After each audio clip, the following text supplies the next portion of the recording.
Olá, meus queridos, mais uma vez juntos aqui no nosso bate-papo para falar sobre o essencial da Bíblia. Eu estou procurando, através desse curso, colocar para você o suprassumo de tudo aquilo que a Bíblia apresenta. Agora, é lógico que isso aqui será apenas um norte para você se aprofundar ainda mais no conhecimento da Bíblia Sagrada. E você sabe, aqui no aplicativo da Bíblia Comentada, você tem uma verdadeira biblioteca de assuntos relacionados à Escritura Sagrada, porque o nosso objetivo aqui é que você, cada dia, se torne mais familiarizado com a palavra de Deus, com a mensagem de Deus e com toda a informação que ela contém. Mais do que isso, que além de um assentimento intelectual, esta mensagem possa ser uma transformação na sua vida.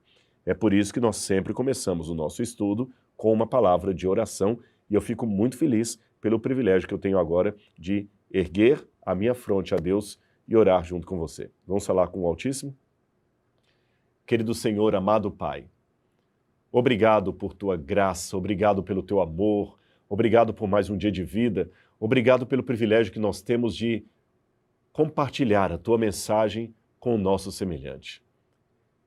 Que esta revelação, a Bíblia Sagrada, possa entrar em nosso coração, possa revolucionar a nossa vida e que possamos nos entregar a Ti a cada instante, a cada minuto do nosso viver, até que estejamos contigo para todo sempre no reino celestial. Em nome de Jesus nós oramos. Amém, Senhor. Amém. Muitas vezes as pessoas perguntam, de onde vem a maldade? Por que há tanta coisa ruim no mundo? Há muitas pessoas até que são céticas, ateias ou agnósticas que dizem assim, há uma prova marcante que Deus não existe é o seguinte, se Deus existe, de onde vem tanta maldade? Mas você já experimentou fazer a pergunta ao revés? Se Deus não existe, de onde vem tanta bondade? Essa bondade não é fruto apenas da humanidade. Você pode notar que se por um lado temos a noção do mal, também temos a noção do bem. Se por um lado você tem um homem como Adolf Hitler, como Napoleão Bonaparte, como Mao Tse-tung, por outro lado você tem Mahatma Gandhi, você tem Madre Teresa de Calcutá, você tem Irmã Dulce, você tem pessoas que fazem o bem, que fazem a caridade. Então, por que nós vamos apenas de toda a floresta olhar apenas para as árvores que estão podres? Algo a se pensar. Falando dos problemas do mundo em uma forma de parábola, Jesus contou certa vez uma história de um homem, aliás, algo comum no seu tempo. Jesus vivia numa sociedade majoritariamente agrícola. E ele contou de um homem que tinha ali a sua plantação, e você sabe que assim como no meio da plantação às vezes saem espinhos, cardos, abrolhos ou até um mato que pode danificar a colheita, na época de Jesus você tinha o joio. O joio, aliás, é visto até hoje em Israel. É um tipo de semente, ela é mato, o joio é mato. É como a tiririca, sabe? Ela cresce, mas ela é oca e ela se parece muito com o trigo, daí a confusão.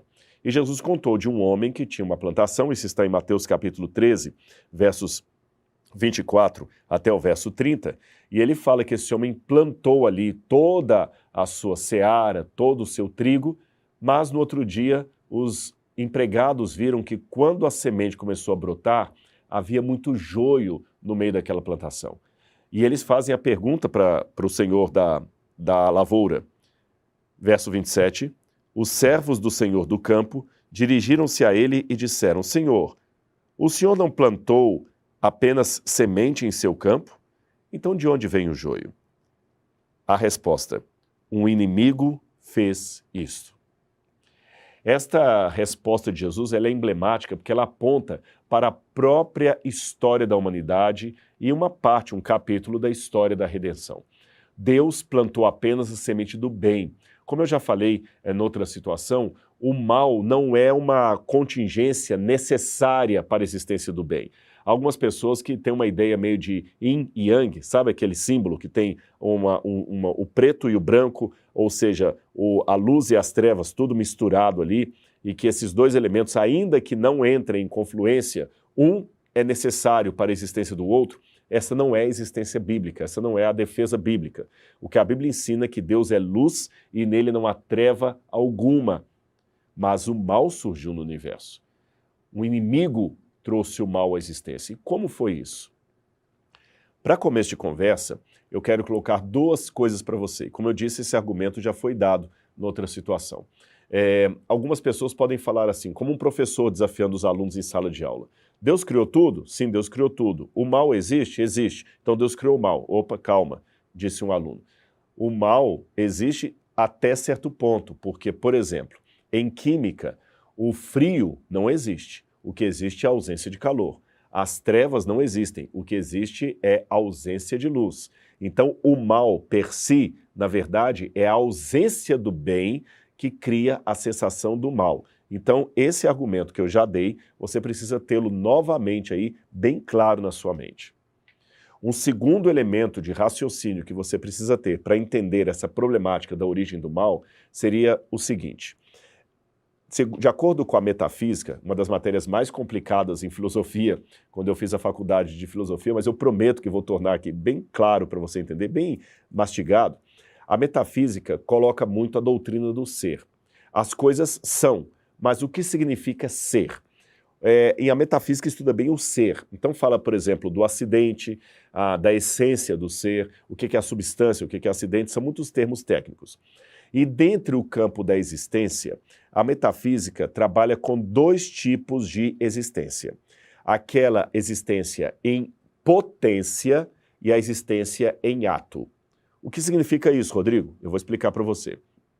Algo que existe em potência, ele ainda não é real. Ele não faz parte da história. Ele é apenas uma possibilidade. Por exemplo, eu não tenho netos. Mas como eu sou fértil e a minha esposa é fértil, e nós podemos ter filhos, e os nossos filhos podem ter filhos, os meus netos hoje existem em potência, tá certo? Desculpa, quase caiu minha Bíblia aqui. Eles existem em potência. Não tem como você fazer uma oração pelos meus netos. Como eu falei, teve quase um acidente que a Bíblia caiu aqui. Não tem como haver agora um acidente com os meus netos. Não tem agora nem como registrar a certidão de nascimento dos meus netos ou dar um CPF para eles. Não tem como processar os meus netos, porque eles não são uma realidade, eles são apenas uma potência. Ou seja, a partir do momento que eu existo, enquanto eu existir e for fértil e der filhos que igualmente existam e sejam férteis, a possibilidade de eu ter netos é uma realidade. Então os meus netos hoje existem como um potencial, como uma potência. Agora, pode ser que eu nunca tenha filhos e os meus filhos também nunca tenham filhos e pode ser que os meus netos nunca venham a existir. Eles são apenas uma potência. Agora, se algum dia os meus netos nascerem, eles deixam de ser uma potência e se tornam agora um ato de existência. Percebeu? Um ato. Eu vou dar mais um exemplo para você. Antes de Leonardo da Vinci começar a pintar, a Mona Lisa era apenas uma potência. Ele tinha a capacidade de fazer aquele ato. A Mona Lisa não existia ainda. Ela não podia ser assegurada, nem roubada, nem destruída, porque ela não existia. Era apenas uma potência. Mas o dia que Leonardo da Vinci pintou aquele quadro que hoje está no Museu do Louvre, aí a Mona Lisa, ou Gioconda, que é o outro nome da pintura, passou de potência a ato. Agora ela existe. Quando Deus criou seus filhos livres, podendo escolher se queriam ou não atender a Deus, o mal, enquanto potência, passou a existir. Não como realidade, tá certo? Porque se eles podiam optar entre Deus e não Deus, então havia a possibilidade do mal, mas ele não era um ato. Agora, um ser no universo, um anjo rebelde, tornou esta possibilidade num ato. É esse que as pessoas às vezes chamam de diabo, satanás, dito cujo, carcará, sanguinolento, Lucifer, esses vários apelidos e nomes que ele teve aí. Nós não sabemos qual era o seu nome original. O nome Lúcifer, que muitas pessoas usam, é apenas um erro de tradução de São Jerônimo, de uma passagem que eu vou ler para vocês daqui a pouquinho. Aliás, ela está em Ezequiel capítulo 28, versículos 14 a 17. Ezequiel capítulo 28, versículos 14 a 17. Eu vou ler essa passagem para vocês. Aqui diz o seguinte: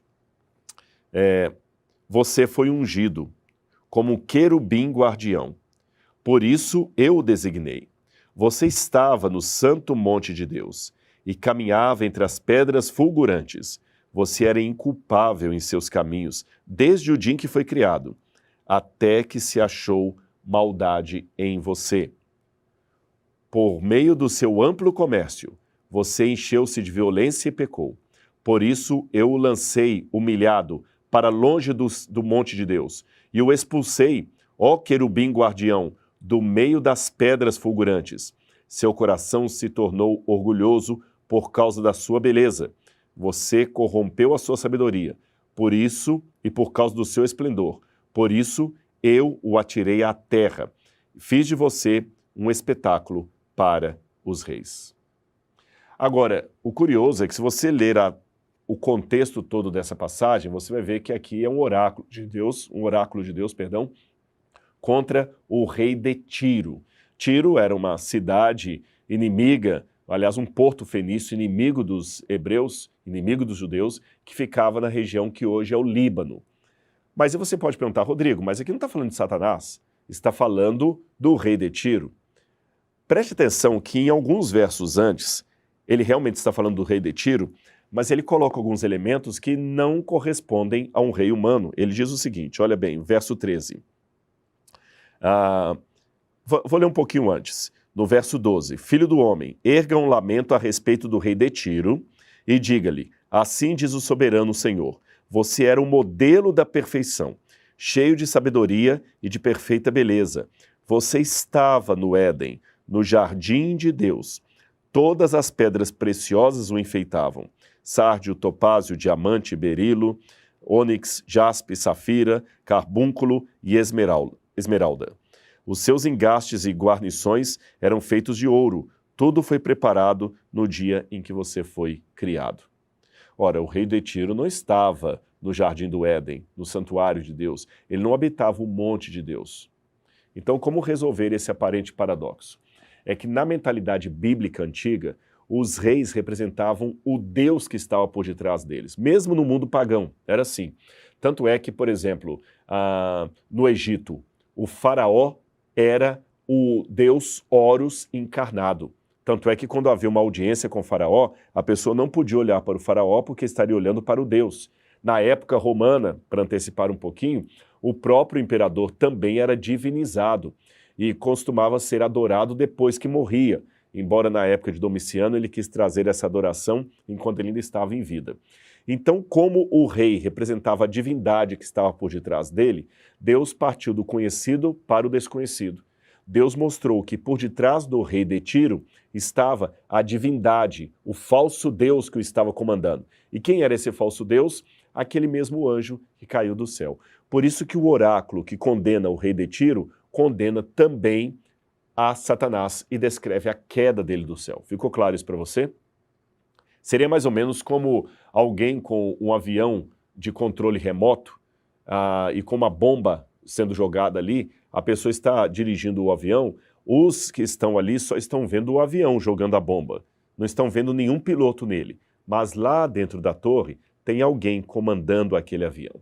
Então muitas vezes nós vemos na história um ditador, uma pessoa assassina, alguém que provocou um genocídio, mas por detrás dele existe esse elemento satânico, esse elemento diabólico. É claro que isso não vai tirar a responsabilidade individual daquele sujeito que aceitou ser usado pelo mal. O fato de existir um diabo por detrás de muitos Adolf Hitlers da história não tira dele a responsabilidade de ter se deixado levar pelo mal. Mas também mostra que além daquilo que nós vimos na história, existem agentes do conflito espiritual entre o bem e o mal que também estão em ação. Vamos ao texto de Isaías. Isaías capítulo 14, versículos 12 a 14, diz o seguinte. Isaías capítulo 14, versículos 12 a 14. Eu tenho uma outra passagem significativa aqui. Olha o que esse ser celestial, angelical, dizia quando ele ficou orgulhoso. Subirei mais alto que as mais altas nuvens, serei como o Altíssimo. Mas às profundezas do Sheol, que é o inferno, você será levado para o mais fundo do abismo. Os que olham para você admiram da sua situação e a seu respeito ponderam. É esse o homem que fazia tremer a terra, que abalava os reinos? Novamente aqui nós estamos vendo uma profecia de Isaías misturando o rei da Babilônia com o demônio que estava por detrás dele. Agora, esse reino que começou no céu pode levar uma pergunta para nós. Rodrigo, Deus sabia que aquele anjo rebelde, aquele querubim, que de acordo com a Bíblia levou até a terça parte dos anjos consigo, porque no Apocalipse até quando faz de novo uma alusão a um reino humano, mas mesclando com a história de Satanás, fala do dragão. O dragão é um símbolo de Satanás na Bíblia, e diz que ele arrastava consigo a terça parte das estrelas do céu. Isso está em Apocalipse, capítulo 3, versículo 3. O verso diz assim: Então apareceu no céu outro sinal, um enorme dragão vermelho com 7 cabeças e 10 chifres, tendo sobre as cabeças 7 coroas.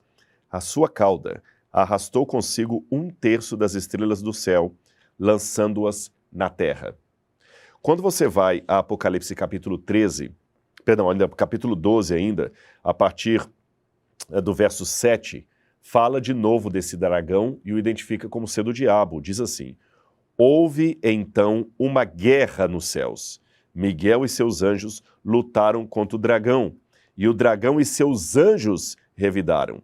Mas estes não foram suficientemente fortes, e assim perderam o seu lugar nos céus. O grande dragão foi lançado fora. Ele é a antiga serpente, chamada Diabo ou Satanás, que engana o mundo todo. Ele e seus anjos foram lançados à terra. Então você vê que quando a Bíblia coloca o rei da Babilônia como sendo uma mescla de Satanás, o rei de Tiro como sendo uma mescla de Satanás, é porque ele engana essas pessoas, as faz serem seus servos e seus representantes na terra. Agora vem a pergunta: se Deus sabia de todo esse conflito, por que Deus criou aquele anjo mesmo assim? Imagine, se eu sei que essa pessoa vai provocar um acidente, vai matar milhões de pessoas, por que eu deixo que ela venha à existência? Por uma razão muito simples. Deus não duela com a sua vontade e com o seu caráter. Eu vou explicar isso para você. Lembra que eu falei no início do estudo de hoje que quando Deus criou seres livres, o livre-arbítrio fez com que o mal passasse a existir como potência, como possibilidade? Agora raciocine comigo. Se Deus fala que os seres que ele criou são livres, mas ele só deixasse vir à existência os seres que não iriam rebelar-se contra ele, então a liberdade e o livre-arbítrio seria apenas um engodo de Deus. Seria como se eu fizesse o seguinte: eu dou aula há muitos anos aqui no UNASP, no Centro Universitário Adventista de São Paulo, no campus de Engenheiro Coelho. Imagine que eu agora vire para os alunos e fale assim: vocês têm a liberdade de escolher se querem fazer a minha disciplina ou não, tá certo? E se não quiserem fazer, tudo bem. Só que eu prometo que eu vou levar para o reitor a decisão de vocês a respeito da minha pessoa como professor. Vocês escolhem. Se eu sou um bom professor, nota 10, coloquem 10 na folha e vocês estão dizendo que eu sou um professor tão bom que vocês querem fazer a minha disciplina. Se eu não sou um bom professor, se vocês não me querem como professor, coloquem nota 0 e estão dispensados da minha disciplina. E eu prometo que vou levar à reitoria as decisões de vocês. No primeiro momento, todos os alunos pensaram: nossa, ele é determinado, ele realmente tem uma autoconfiança muito grande, não é? Olha, ele vai levar para o diretor a nossa decisão. Alguns me dão 10, outros me dão nota 0. Só que mal sabem os alunos que depois que eu recolhi as notas, antes de chegar à sala da reitoria, eu separei as notas, a pilha de notas 10 das pilhas de nota 0. E aquelas de nota 0, eu simplesmente incinerei e levei para o reitor apenas a lista de nota 10. E chego para ele e falo: olha, senhor reitor, aqui estão todas as notas que os alunos me deram. E como o senhor pode ver, 100% deles querem que eu seja seu professor, deram nota 10 para mim. Só que eu estaria sendo hipócrita, eu estaria sendo desonesto, porque aqueles que me deram 0 nem chegaram à existência, ao conhecimento da reitoria. Se Deus, portanto, não criasse aquele anjo rebelde porque sabia do que ele iria fazer, Deus estaria sendo desonesto, Deus estaria trabalhando com os números a seu bel prazer. Aí você pode falar, tá, Rodrigo, mas ninguém saberia disso. Mas esse é o ponto. Deus saberia. E Deus não é aquele que é honesto apenas à luz do dia. Deus não duela com seu caráter. Mas você ainda pode perguntar, Rodrigo, só que a vinda desse anjo rebelde que causou todo esse mal, ele provocou também a queda de Adão e Eva. E em virtude disso, todos nós sofremos hoje a consequência do pecado. Há crianças sofrendo com leucemia, há inocentes sendo mortos. Em primeiro lugar, deixe-me dizer para você que nenhum ser humano é inocente, porque Paulo diz que todos pecaram e todos carecem da glória de Deus. Quando Deus falou lá para Adão e Eva no jardim do Éden, não comam do fruto proibido, que a serpente dará para vocês, porque no dia que vocês comerem desse fruto, vocês morrerão, e Adão e Eva aceitaram comer do fruto, eles automaticamente condenaram toda a raça humana. Paulo diz, porque por um só homem entrou o pecado no mundo e com o pecado a morte. E assim a morte passou a todos os homens, porque todos pecaram. Mas para que este quinhão do pecado, essa consequência não fosse eterna, o Filho de Deus veio morrer no nosso lugar na cruz do Calvário. Portanto, quando alguém pergunta assim, por que Deus permitiu que o mal surgisse no universo? Eu pergunto, e quem pagou o maior preço? Foi Deus. Sabe por quê?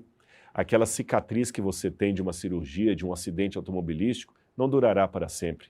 Se queira Deus, aliás, Ele quer, se você aceitar a graça de Cristo e for salvo, espero que assim seja, nós dois, sendo salvos pela graça de Cristo, na manhã da ressurreição, teremos um corpo glorificado, sem nenhuma sequela do pecado, sem nenhuma marca, sem nenhuma cicatriz, sem nenhum sinal de envelhecimento.